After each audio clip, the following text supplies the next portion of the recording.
Alright, in this video we're going to be introducing a really important concept, which is the concept of a voltage divider. And this is something that is used in a lot of electric circuits, in particular electronic circuits. And we're going to be making use of these rules quite a lot when we get to operational amplifiers. So I'm going to actually make a video on this, and then in the next video we're going to expand this to multiple voltage dividers, because it's actually going to be quite useful. So suppose we have two terminals, so we have a positive voltage over here and a negative potential over here, and essentially we have two resistors of different values, R1 and R2, and then right in the middle we want to essentially find out what would be the voltage at that point, what would be the potential at that point. Alright, so what we're going to do in this case is we're going to have to essentially create a current, or imagine that the current in this case is going to be going on like that, and we know that we can just represent it by I. So essentially the current is going to go like this. It is going to be the same for both R1 and R2, because right now we're going to be assuming that this is essentially an open circuit, so this is a closed loop, but this over here we're just measuring the potential there. We're not actually connecting a wire or anything like that. We just want to evaluate the value of the voltage at that point.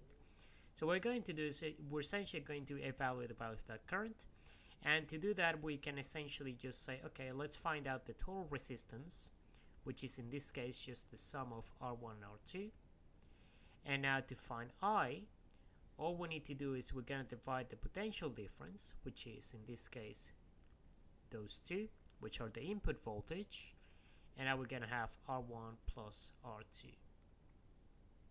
Okay, so now this is going to be the value for current. Now for the actual value over here, what we're going to use is the fact that, okay, to find out the potential difference across the first resistor, which we're gonna call delta V across 1, essentially we're just going to calculate I times R1. So in this case it would be R1 divided by R1 plus R2, and that's going to be times the potential difference of the input, which is just going to be those two values. And then to find the potential across 2, we do the same thing, but we do it with resistor 2. Okay, so now we're going to have R2, and that's going to be R1 plus R2 of the same potential. Okay, and that's basically it. So now V naught is essentially going to be the following. We're going to have V naught is going to be the potential after the potential drops from this value to whatever value follows this resistor. So in essence, we're going to have the positive voltage, which is the initial input voltage we have over here, and we're going to subtract whatever potential drops across the first resistor, which is in this case delta V1. So that means that we're going to end up with V plus minus this whole thing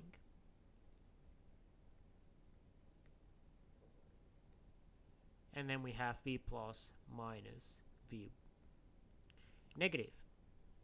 Okay, so that's essentially how we can find it. Now there's a really interesting simplification of this when we have something like this. So essentially we have the same two resistors. We have our voltage out, so that's R1, R2, but then we have this connected straight to ground, and then we have just some voltage in, and in fact I'm gonna use the lowercase letter in this case, so V in. Now we have the same situation, but what we notice is that now the potential drop, since this is at 0 volts over here, it's just going to be the input voltage. So in this case the potential drop across resistor 1 is just going to be equal to the current I, and then that's going to be times R1, so that's going to be R1 divided by R1 plus R2, and then that's going to be equal to V naught, sorry, V in, so that's the input voltage. And now for the second potential drop, we're going to have I R2, and that's going to be R2 divided by R1 plus R2, V in. Okay, so immediately we can see that Now, in order to find V naught, we can do the same thing we did over here. We can have the input voltage minus the potential drop that occurs across the first resistor, and that's going to be V in minus R1 over R1 plus R2 V in. And now we could even rearrange that to make it look a little bit nicer. So that's going to be V in 1 minus R1 plus R2.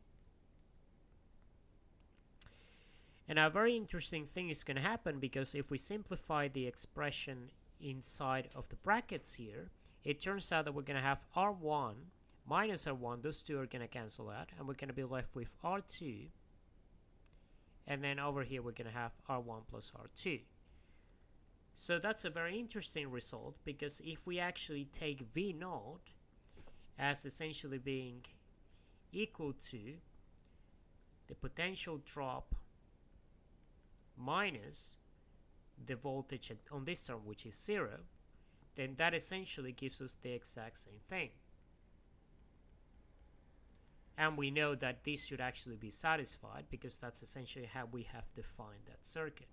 So this is a very, very neat kind of concept, and I think that by using simple rules of currents and voltages and Ohm's law and all that, we've actually managed to derive some very useful formulas that are going to come in quite handy when we start talking about amplifiers and transistor circuits and so on. The next video we're going to do a numerical example, and then we're going to extend these concepts to even more complicated kind of situations.